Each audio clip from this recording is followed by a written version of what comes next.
Welcome to the Reheat on the Inside Texas Football YouTube channel, powered by InsideTexas.com. I'm Joe Cook. That's RT Young. Thank you for watching. Make sure you like the video. Make sure you subscribe to the channel. If you've not done so yet, make sure you subscribe to InsideTexas.com. Join for just $1. Use that first link in our description or scan that QR code right by Arch's head. Sign up, get the best Texas Longhorns intel, join the best Texas Longhorns community, and get involved with Inside Texas as we start to embark on the playoff portion of the season.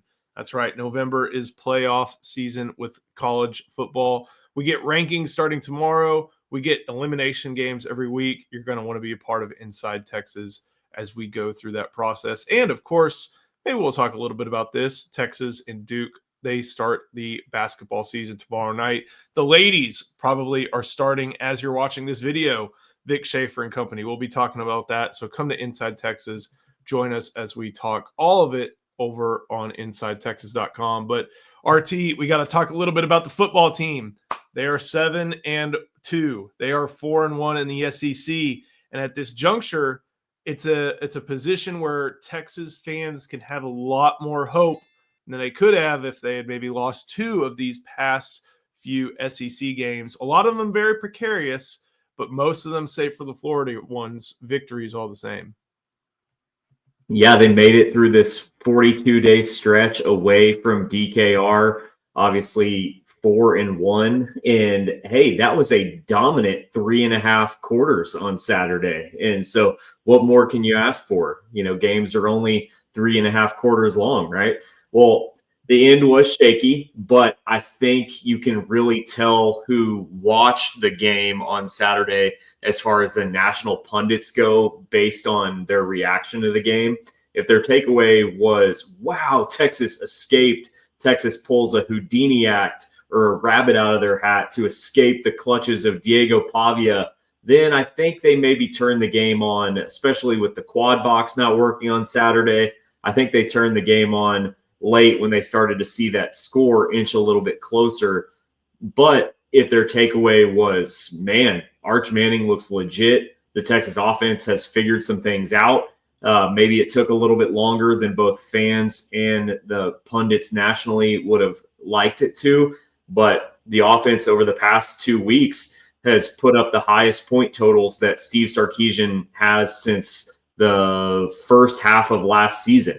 So I think it's pretty exciting right now. And just like we thought before the season, Joe, this season is going to really come down in a lot of respects to what happens in Athens, Georgia. And I think that when a lot of Texas fans looked at this season and assigned national championship hopes or aspirations to it, they probably said, well, a huge litmus test is going to be for the Longhorns. Are we going to lose to the same program 3 times in a row?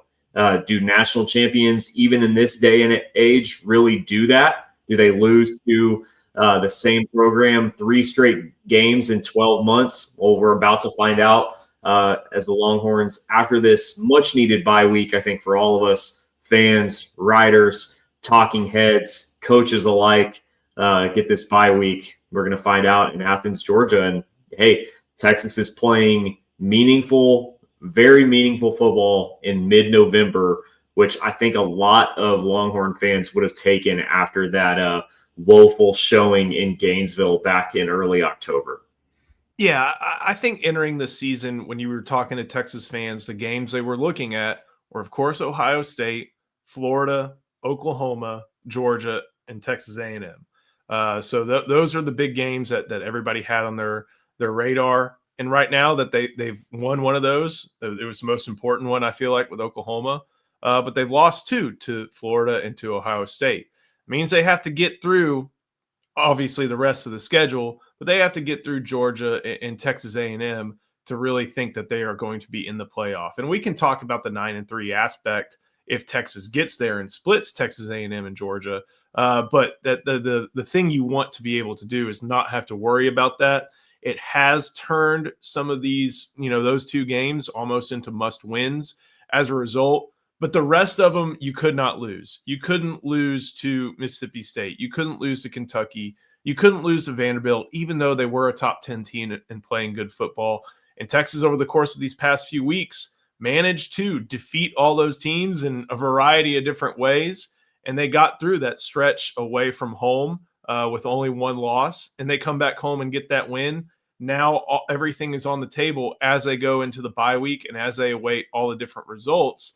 And, I think with a young team, even though Arch Manning is at the helm, even though we've learned a lot about the team and its offensive line and its defense and maybe some of the backups in the secondary, we learned a lot about those players. But even still, on the macro level, as you wrote in the Reheat, there's a good reason and a lot of good reason for hope still as Texas is about to take on Georgia, Arkansas, and Texas A&M.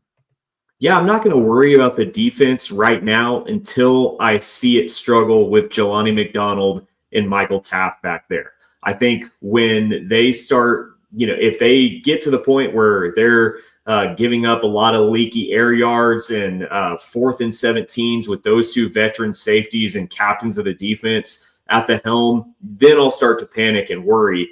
But I think that from what we've seen the past couple of years with this program, the offensive issues, they take a little bit longer to get fixed and worked out or smoothed out for whatever reason.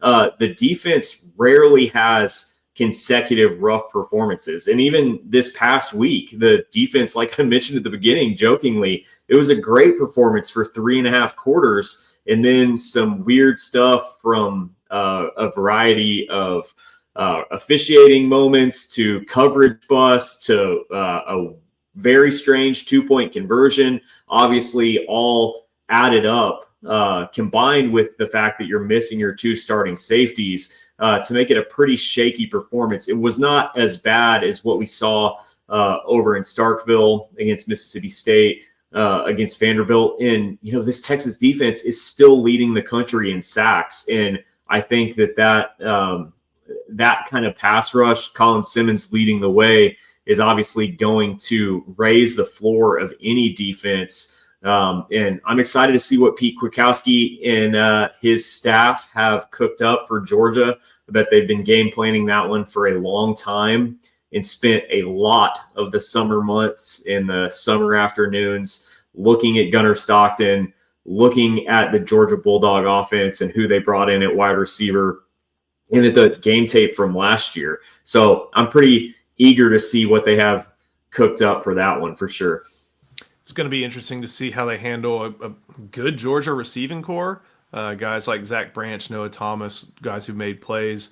We'll see what the rest of it looks like. It all kind of depends on Gunnar Stockton. But yeah, I'm with you. You have a bye week to figure that out, whereas Georgia has to go on the road to Starkville, and it's an 11 a.m. game, and that is what it is. But cowbells are cowbells, and Mississippi State finally got their first SEC win in a long time on Saturday against Arkansas. So that's a program that's going to be feeling pretty good. And I think Texas fans are like, no, don't give Georgia the opportunity to be backs against the wall. We don't want Mississippi State to win. Like, you know what? Let's see it. Let's see if they can exploit some things against the Bulldogs, against Kirby Smart, especially with, I think KJ Bolden's going to be out for a half for targeting. So maybe that'll give them an opportunity and show some things Texas may be able to exploit.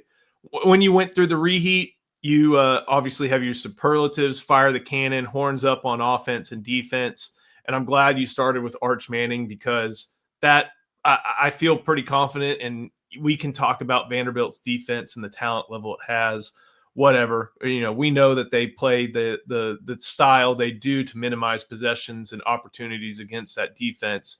But man, I think we all look back in retrospect and think it was a really good thing that Arch Manning was starting instead of Matthew Caldwell. And not to take away from Caldwell, but just to speak highly of what Arch Manning did on Saturday against the Vanderbilt defense. Yeah, Arch Manning and the offensive line were great. The receivers played fast. But I absolutely agree with you, Joe. I think it would have been maybe a little interesting to see Caldwell in there and what he could do.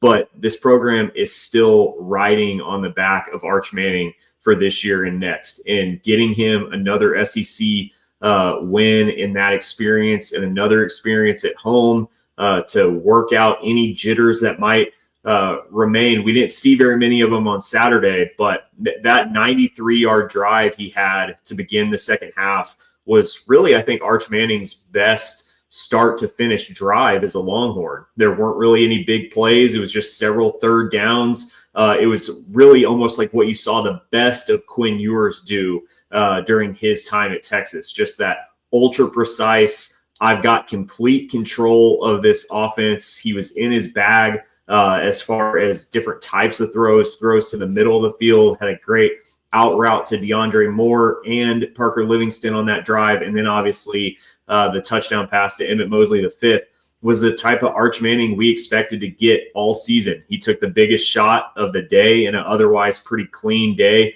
and just delivered a strike in the back of the end zone to Mosley, who really, him and Arch Manning coming along together, along with Ryan Wingo, has been probably the biggest story of the past few weeks, them starting to gain chemistry. And now you really have that four-headed monster from a wide receiving core standpoint that Longhorn fans were daydreaming over the summer, because one day it could be Parker Livingston with a big play or a big gain.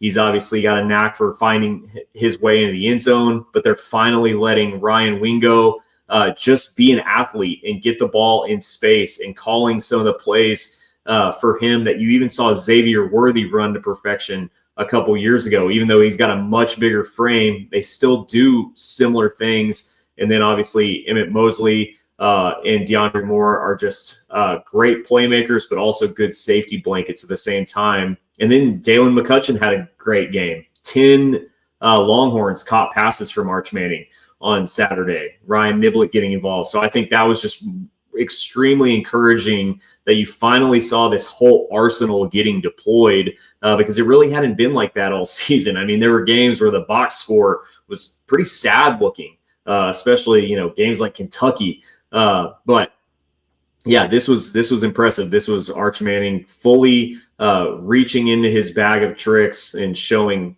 Longhorn fans what all he has, which was very exciting. And to the point about the wide receivers, I'm not sure if there's a wide receiver one, but they've got a lot of great wide receivers. They've got guys who, each and every play, it could be this guy, could be this guy, could be this guy. They're all good enough to threaten a defense. And I think if you don't have a true number one, like Worthy was and like Golden was, having this is just about as good as you can ask for as a result. Before we keep going, got to show some love to our sponsor. That is Brunt Workwear. I got the Marin right here, RT, and I got to tell you, when I wear these, it's like I've been wearing them for a long time. I love these work boots. I'm not a big work boot guy, but as I've mentioned, when the times I've had to wear these things, I have felt like I'm wearing my favorite sneakers. They're really, really comfortable, and all the great things about them are printed right there. You see waterproof, you see oil resistant, you see slip resistant, you see non-marking, you see the style. It's all great stuff, and it's better than any other work boots I've had to wear or use during my time as a writer for Inside Texas. But for a limited time, our listeners get $10 off Brunt when you use the code INSIDETX at checkout. Just go to bruntworkwear.com, use the code INSIDETX, and you're good to go. After your order, they'll ask where you heard about Brunt. Do us a favor and tell them it was from this show. So horns up on offense, horns up on defense from you in the reheat. The emergence of Emmett Mosley. I did give credit to all the different wide receivers, but man, there's something about Mosley and his ability to make some plays that has really stood out these past couple weeks. Touchdown catches, what should have been a pass interference penalty, what was almost a great touchdown catch, his second one of the day. This guy is doing everything that I think Texas fans, I don't know if they expected it from him coming from the portal from Stanford, but I think the program may have expected big things like this, and he has lived up to it, especially after Wingo went out with his thumb injury pretty early. I think what you see about Emmett Mosley that I really like is he's just a pro. And he gets open. He's always open. He has great hands. And I think with guys like Ryan Wingo or Parker Livingston, who are maybe a little bit more big play oriented and sometimes can be a little bit more feast or famine. We have to remember, Ryan Wingo obviously played some last year and was thrust into starting duty towards the end of the year. But, he was mostly a special package guy last year. Parker Livingston hardly played at all DeAndre Moore, different type of receiver, more possession oriented. And I think with Emmett Mosley, his emergence is elevating the floor of the room so much and allowing the other guys to really be utilized to their strengths a lot more. So I love Mosley being out there. Makes me a lot more confident in the room as a whole. Yeah, he's just a pro. He's just a dude that is going to always be open. And I'm excited that Texas fans will get him for another year, possibly two. You could just tell coming from Stanford, that's a smart offense. He had some good numbers against the Power Four. And, once his injury was finally overcome there early in the season, made a lot of plays. On defense, you gave horns up to Colin Simmons. And, I mean, I don't know how much more we can say about this guy. He's playing like that best player in the country on defense that many Texas fans and even outside observers gave him that title earlier in the season, and it is looking like it. And it's not just in pass rush situations either. Against a run-centered offense like Vanderbilt, Colin Simmons was making play after play on Saturday. Yeah, he already has, I believe, 8.5 sacks on the season, maybe 8, but, it was a long season, that a lot of season left, and especially in the SEC. And Colin Simmons, he thrives in these big games too. But that's not to say that the other pass rushers didn't have great games. Ethan Burke was awesome. Brad Spence had a huge stop. Anthony Hill was involved in the pass rush, as was Trey Moore. So if this secondary is going to be a little leaky, man, having a pass rushing crew that already has 34 sacks on the year, and didn't they only have like one, I believe, through the first?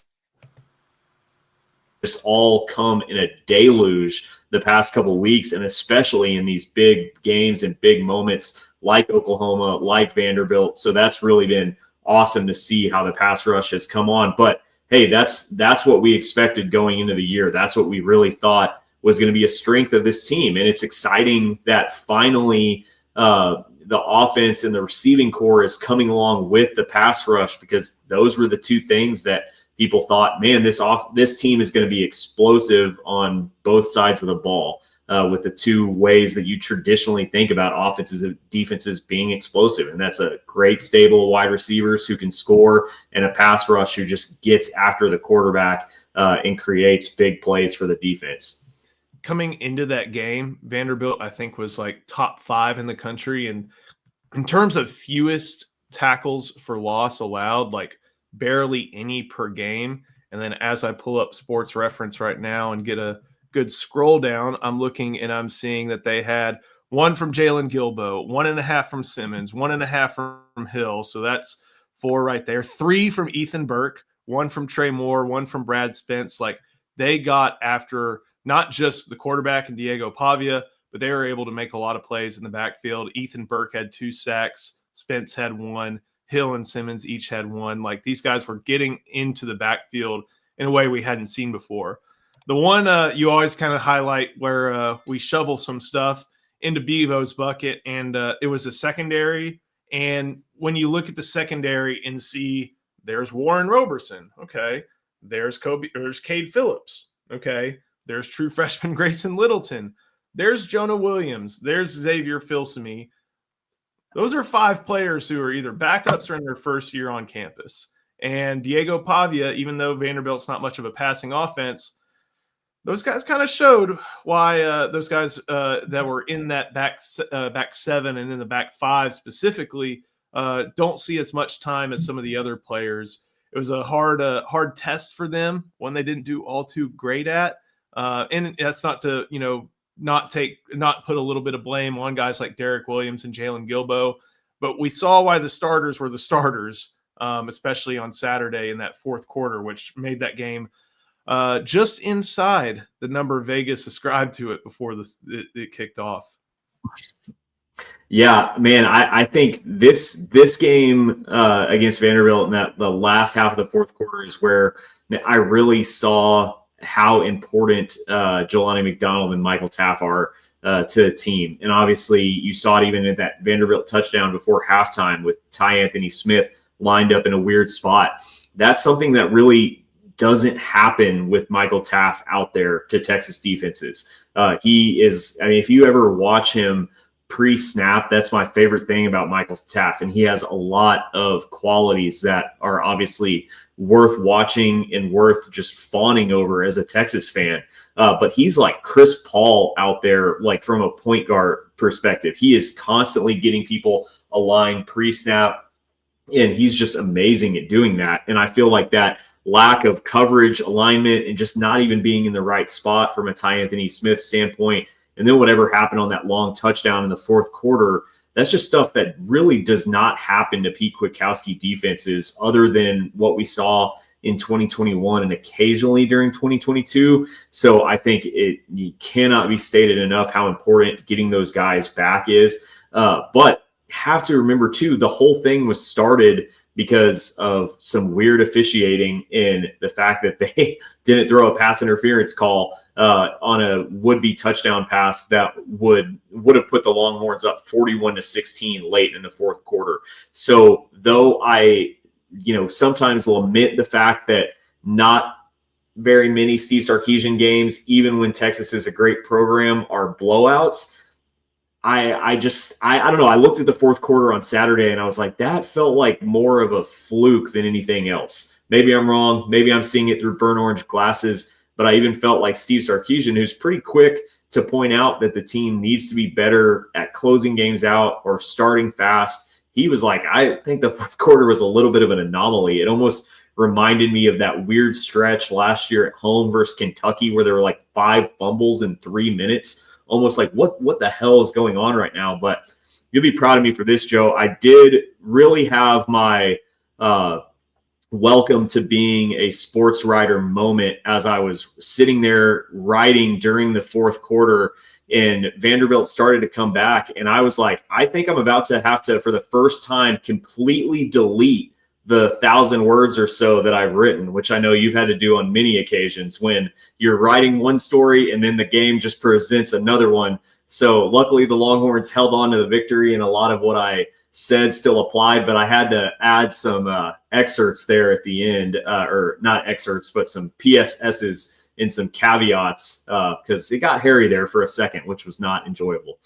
Yeah, and Sark even talked about officiating, and I just kind of usually look over officiating. It's going to give you some help. It's going to hurt you sometimes. But it did swing the game in a way that I don't think a lot of Texas fans were expecting. And Sark even kind of touched on that post game. He's like, I looked up and I thought it was 41-16. And a few minutes later, it's 34-31. And that's the Mosley play. That's the 2-point conversion where somebody on ESPN has to put that pylon cam on the goal line instead of on the back of the goal line because it's, that's the plane that you have to cross. Yeah, what's the point of having a pylon cam if it's not in line with the actual pylon with the goal line? I mean, ridiculous. And, SEC officiating has not covered itself in glory this year. Didn't really do that again. The false start, I still don't see how that was a false start.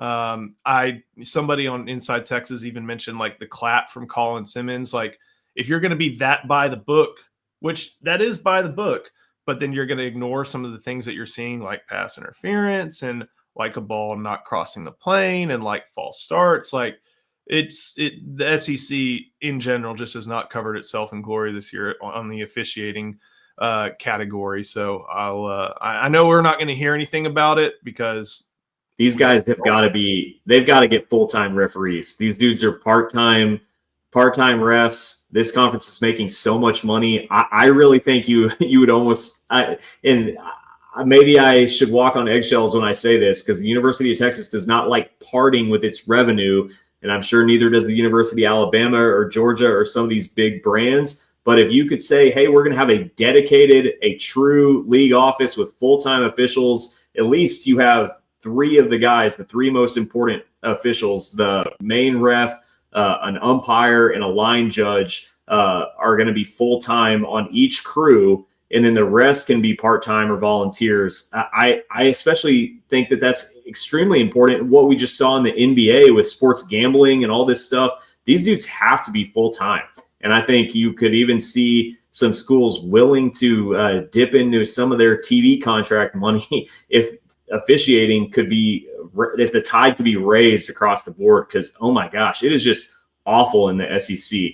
In the Big 12, at least you could say that it seemed a lot of times maybe a little bit focused on Texas, if you will. But in the SEC, it's just every game. It's so inconsistent, and even crews are inconsistent. You'll watch the same crew from one week to the next, and they won't call anything similar to what they did the week prior. So it's a mess out there. There is a world in which Hugh Freeze still has a job if the SEC was better at officiating. And Auburn can have all its problems with Hugh Freeze.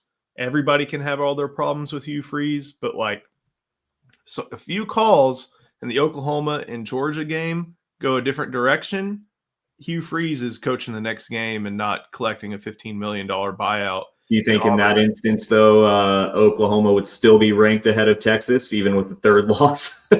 That's why we got the playoff committee rankings to go in on. We'll talk about that more real quick, though. You and I watch a lot of basketball, watch the college hoops as it pertains to all things burnt orange. What are you looking for on Tuesday night when Texas plays Duke? I'm just excited to see the Sean Miller offense for the first time, in a real game and see what that looks like. Obviously, it's a very tough test in the first game against Duke. Cam Boozer is somebody that I have my eye on, in the case that my Spurs get lucky with the lottery gods again with the Atlanta Hawks pick, who now have Trae Young out for a month. So Cam Boozer would be the exact type of guy the Spurs need. But no, I'm excited for Dalen Swain. I'm excited to see how these returning guys like Mark, who've come back to the program, how they look. Kendall Weaver under Sean Miller's tutelage. So yeah, Keenan, though, it's been great reading all his stuff. I mean, once again, my shoulders dropped a little last week reading his SEC previews because, oh my gosh, this conference is freaking loaded basketball-wise. Yeah, it's going to be really interesting to watch. I'm just kind of curious how Texas plays schematically, because I think man for man, 5-on-5, even dipping into the bench, Duke is going to be a better team. Sean Miller has to try to make up some things in that regard. But I just kind of want to see what are they trying to do on defense, because I think there's going to be a difference in how Sean Miller plays defense compared to even how Chris Beard and Rodney Terry played defense. And then, of course, we're going to be able to see a lot of hopefully some of the offensive action that made us real excited when they put it on Texas in the second half of that first 4 game, and even made the Sweet 16 game extremely close a couple years ago. So should be a lot of fun. Like you mentioned, Keenan and Evan are going to have that covered really well. And it's a good time for a bye week, I feel like, just to have a little break, get some basketball, get some easy wins, and then get back to football next week. So we're going to be talking all about it over on InsideTexas.com. So make sure you like the video, subscribe to the channel, and come join us. It's that first link in our description. It is also that QR code right by Arch's head. Hopefully that head heals quickly. And the other head over there, Jelani McDonald, also in concussion protocol. He gets it together and is able to be out there for Georgia. Should be a lot of fun to track as Texas gets ready to hear where they're at in the college football playoff, where they're at in terms of the SEC race after sitting at home this week, and, of course, where they're at in recruiting. We'll have that all covered over at InsideTexas.com, so come join us. Can't wait to see y'all over there. So, RT, thank you so much. Thank you for watching. This has been the Reheat on the Inside Texas Football YouTube channel, powered by InsideTexas.com.